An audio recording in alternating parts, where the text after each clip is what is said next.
네, 입추가 지나고 이렇게 가을이 시작된 것 같은데 아직 많이 덥죠. 네, 아직도 낮 기온은 굉장히 높고요. 네, 밤에도 아마 조금은 이제 이 선선한 바람이 부는 것 같지만 그래도 더운 것 같습니다. 이런 날씨에 좀 건강 관리 잘 하시기 바랍니다.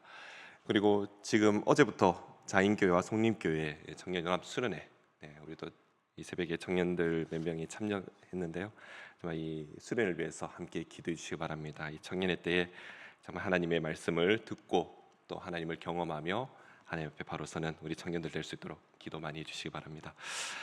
우리가 보고 있는 말씀이 예레미야서 50장에 21절부터 32절까지 말씀을 보고 있습니다. 이 예레미야 50장은요, 이 교만한 바벨론을 이제 심판하시자 하는 그런 장면이 나타나게 됩니다. 앞서 50장 2절을 보시면은 바벨론 신에 대한 심판의 메시지를 분명히 경고하고 또 예언하고 있습니다. 그렇다면 이 바벨론이 멸망당하는 이유가 무엇일까요? 이 예레미야 50장에 이 바벨론이 멸망당하는 그 이유에 대해서 자세히 나타나는 말씀이 있다면 요한계시록 18장 말씀인데요. 18장 2절과 3절 보시면 힘찬 음성으로 외쳐 이르되 무너졌도다 무너졌도다 큰 성 바벨론이여 귀신의 처소가 각종 더러운 영이 모이는 곳과 각종 더럽고 가증한 새들이 모이는 곳이 되었도다. 그 음행의 진노의 포도주로 말미암아 만군이 무너졌으며 또 땅의 왕들이 그와 더불어 음행하였으며 땅의 상인들도 그 사치의 세력으로 치부하였도다 하더라. 바로 그 이유가 무엇입니까? 첫 번째로 그 이유를 말한다면 바로 우상 숭배가 만연하였다라는 것입니다. 그리고 방금 읽었던 말씀을 보면요, 이들의 모습에 포도주와 음행을 일삼았다라고 이야기하고요, 그 마지막으로 사치와 향락이 넘쳤다라는 것이죠. 그래서 하나님께서는 그들의 행위대로 갚으시겠다고 말씀하는 것이 바로 오늘 본문에서 나타나는 이 바벨론의 멸망의 예언입니다. 하나님께서는요, 오늘 본문에서 바벨론에 대한 큰 파멸을 예언하는 말씀이 나타나게 되는데요. 21절 말씀이죠. 21절 말씀 보시면요, 이는 여호와의 말씀이니라.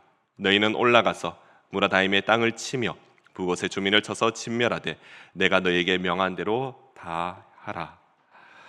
바로 하나님께서는요, 바사에게 마르다임을 침략하며 그곳을 침략하여 모든 것을 진멸하라라고 말씀하고 있습니다. 바벨론이 멸망당할 것이라고 아무도 생각하지 못했을 것입니다.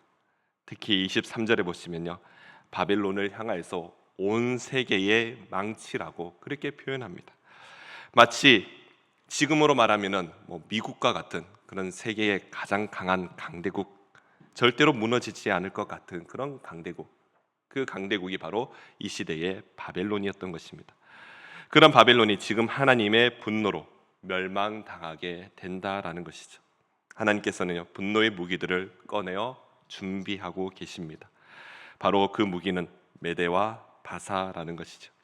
이들이 바벨론에 들어가 모두를 죽이고 진멸시키게 됩니다. 하나님의 분노의 이유는요, 바벨론이 성전을 파괴한 장본들이었기 때문에 그렇다라고 말씀합니다. 28절에 보시면요, 바벨론 땅에서 도피한 자의 소리여 시온에서 우리 하나님 여호와의 보복하시는 것, 그의 성전에 보복하시는 것을 선포하는 소리로다.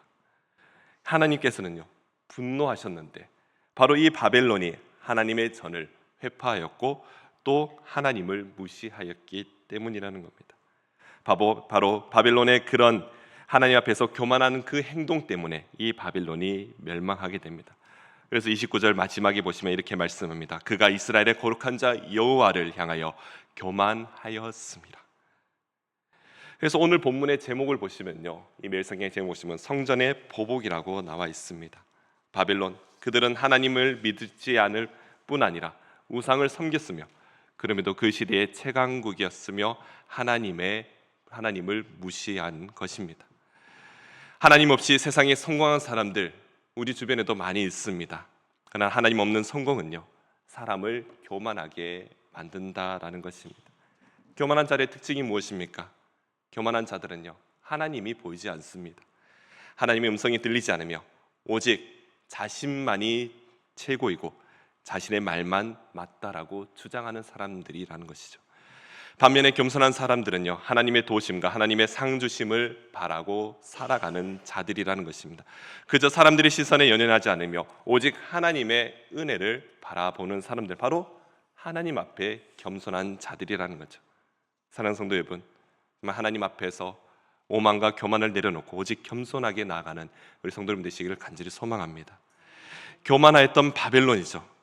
이 바벨론은 하나님의 심판을 피할 수가 없습니다.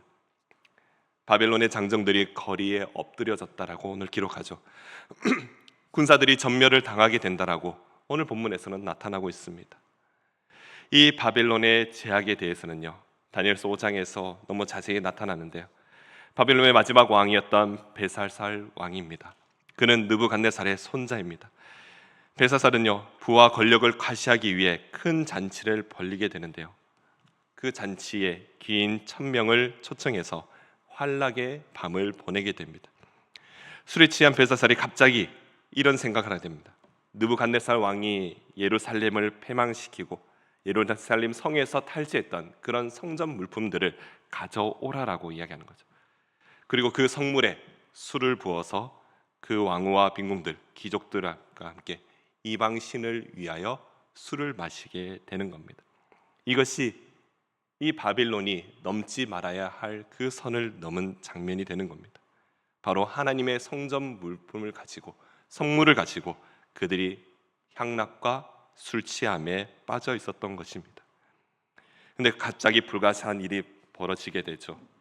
모두가 다 아시는 대로 손이 하나 나타나더니 그 벽에 글씨를 쓰게 됩니다. 무슨 글씨죠? 메네 메네 데겔 우바르신. 그 말씀이 다니엘서 5장에 나타나는데요, 이 말씀이 아람어인데 히브리어로 썼다라는 거죠. 거기는 아무도 판독하지 못하게 되는데 이때 다니엘이 이렇게 초청을 받게 됩니다. 이 글을 한번 해석해 보라라는 거죠. 다니엘이 해석합니다. 다니엘서 5장 25절을 보시면 기록된 글자는 이것이니 곧 메네 메네 데겔 우바르시니라.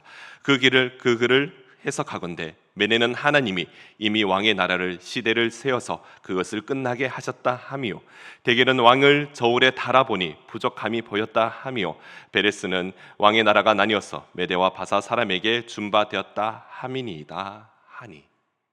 이 말씀이 무슨 말씀입니까? 바로 하나님께서는 바벨론을 나누어서 그 시대가 끝났던 바벨론을 또 그 함량이 다 된 그 바벨론을 나누어서 메대와 바사에게 준다라는 것이죠. 바로 메대와 바사로 인하여서 바벨론이 멸망당하게 될 것이라는 것입니다. 이 해석이 있는 그날 밤에 하나님의 심판이 바로 바벨론에 임하게 되고 벨사살은 죽게 되는 것입니다. 하나님 무엇보다도 바벨론 벨사살의 그 교만을 용서할 수가 없었던 것입니다.